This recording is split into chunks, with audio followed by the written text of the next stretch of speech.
नमस्कार मित्रांनो. आज आपण महाराष्ट्रातील शाळांमध्ये सी-बी-एस-ई पॅटर्न कसा लागू आहे आणि या सी-बी-एस-ई पॅटर्नचा महाराष्ट्रातील विद्यार्थ्यांचा काय फायदा होऊ शकतो, याबद्दल आज या ठिकाणी आपण सविस्तरमध्ये माहिती घेणार आहोत. तर विद्यार्थी मित्रांनो, या सी-बी-एस-ई पॅटर्नचा काय फायदा होऊ शकतो ते आपण या ठिकाणी थोडक्यात पाहणार आहोत. सी-बी-एस-ई पॅटर्नमध्ये एन-सी-आर-टीच्या टेक्स्टबुक वापरण्यात येतात. म्हणजेच जो विद्यार्थी सी-बी-एस-ई पॅटर्ननुसार शिकत असतो, त्या विद्यार्थ्याची स्पर्धा डायरेक्ट देश पातळीवरच्या विद्यार्थ्याशी होते, असं आपण या ठिकाणी म्हणू शकतो. सी-बी-एस-ई पॅटर्नने नीट, जे की डॉक्टर बनवणारी परीक्षा आहे, म्हणजेच डॉक्टर लाईनला जाण्यासाठी जी एंट्रन्स एक्झाम घेतली जाते ती म्हणजेच नीट, जसे की MBBS डॉक्टर. त्याच्यानंतर JEE, याच्या थ्रू IIT इंजिनिअरिंग सारख्या प्रेस्टिजियस इन्स्टिट्यूटमध्ये जाण्यासाठी त्या विद्यार्थ्याला संधी भेटत असते. ती एंट्रन्स एक्झाम म्हणजे JEE. त्याच्यानंतर UPSC म्हणजेच IAS IPS बनवणारी परीक्षा. यांसारख्या मोठ्या स्पर्धा परीक्षांचा पाया बेस मजबूत होण्यास मदत होऊ शकते.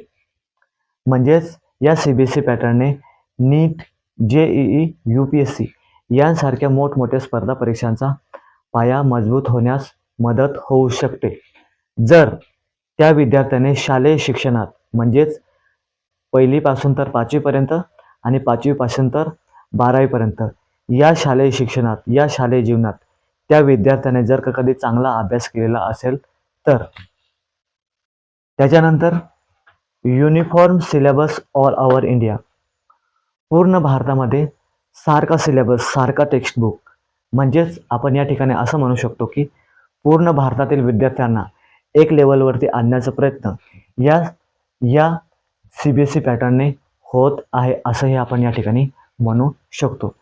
त्याच्यानंतर एका राज्यातून दुसऱ्या राज्यात शाळेत जावे लागले तर प्रॉब्लेम येत नाही. म्हणजेच जर का कधी एखाद्या विद्यार्थ्याला महाराष्ट्रातून दुसऱ्या राज्यात जर जावं लागलं किंवा कोणत्याही राज्यातून त्या विद्यार्थ्याला दुसऱ्या राज्यात जर जावं लागलं, तर त्या विद्यार्थ्याला राज्य बदलून दुसऱ्या राज्यात जर जावं लागलं तर त्या विद्यार्थ्याला त्या ठिकाणी प्रॉब्लेम येत नाही किंवा अडचण येत नाही. कारण जो विद्यार्थी CBSE पॅटर्ननुसार इथे शिकत होता तेच टेक्स्टबुक, तेच सिलेबस त्याला दुसऱ्या राज्यातही त्याला त्या ठिकाणी भेटून जात असतं CBSE पॅटर्ननुसार.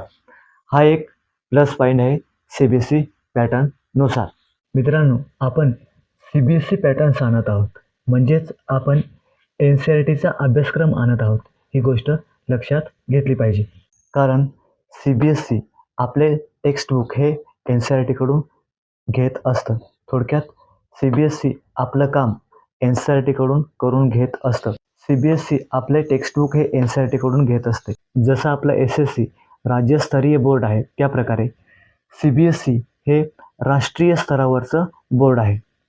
CBSEचं फुल फॉर्म बघा, central board of secondary educations, हे CBSEचं फुल फॉर्म आहे.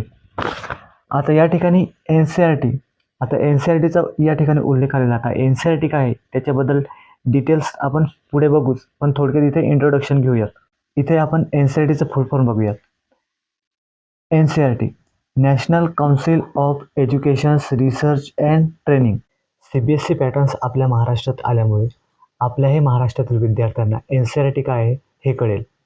या ठिकाणी NCERTबद्दल काही विद्यार्थ्यांना माहिती होतं, तो विषय सोडा, पण महाराष्ट्रातील असे विद्यार्थी असतील की त्यांना NCERTबद्दल माहिती नसेल, परंतु CBSE पॅटर्न्स आल्यामुळे त्याही विद्यार्थ्यांना NCERT काय आहे हे कळेल, जेणेकरून तेही विद्यार्थी NCERTच्या टेक्स्टबुकमधून, NCERTच्या बुकमधून CBSE पॅटर्ननुसार अभ्यास करतील आणि देश पातळीवरती तेही स्पर्धा करू शकतील. म्हणून हा एक प्लस पॉईंट ठरणार आहे महाराष्ट्राच्या विद्यार्थ्यांसाठी. तर विद्यार्थी मित्रांनो, NCERT काय आहे ते आपण या ठिकाणी आता बघूयात. NCERT बघा, NCERT याचा फुल फॉर्म आपण पहिलेच बघितलेलं आहे, जे की national council of education research and training, हे NCERTचं फुल फॉर्म आहे. हे आपण आधीच पाहिलेलं आहे. आता बघा, ही भारत सरकारच्या अंतर्गत 1961 मध्ये स्थापन झालेली एक स्वायत्त संस्था आहे. आलं लक्षात? भारत सरकारच्या अंतर्गत स्थापन झालेली एक स्वायत्त संस्था आहे, जी भारतातील शालेय शिक्षण सुधारण्यासाठी काम करते. सगळ्यात महत्त्वाचं, जी भारतातील पूर्ण आपल्या भारत देशातील शालेय शिक्षण सुधारण्यासाठी काम करते. कोण करते? NCERT. हे सगळ्यात महत्त्वाची गोष्ट आहे.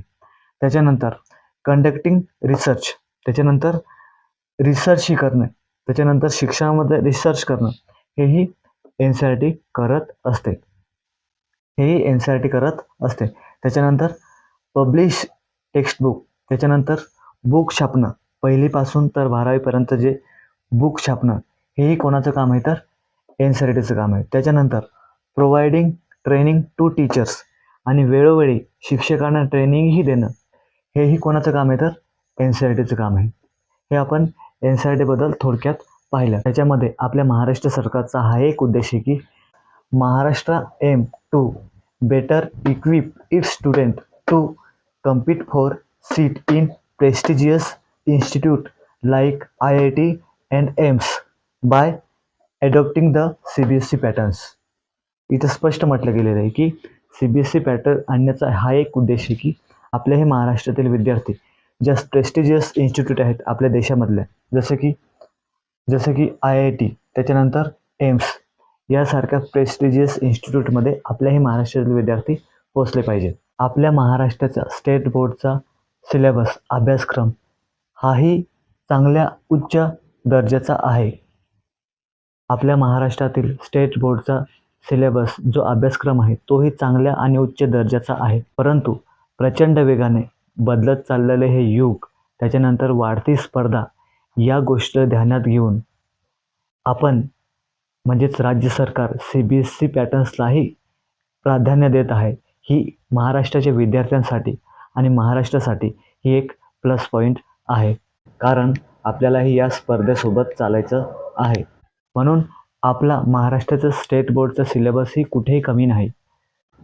जरी आपण CBSE पॅटर्न्स आणत आहोत तरी आपण आपल्या महाराष्ट्राचा इतिहास, आपल्या महाराष्ट्राचा भूगोल, मराठी, जे वेगवेगळे महत्त्वाचे मुद्दे आहेत महाराष्ट्राचे, त्याला सोबत घेऊनच आपण पुढे चालणार आहोत. तर विद्यार्थी मित्रांनो, CBSE बोर्ड आणि SSC बोर्ड याच्यामध्ये काय फरक आहे ते आपण या ठिकाणी थोडक्यात पाहूया. CBSEचे टेक्स्टबुक हे NCERT तयार करत असते.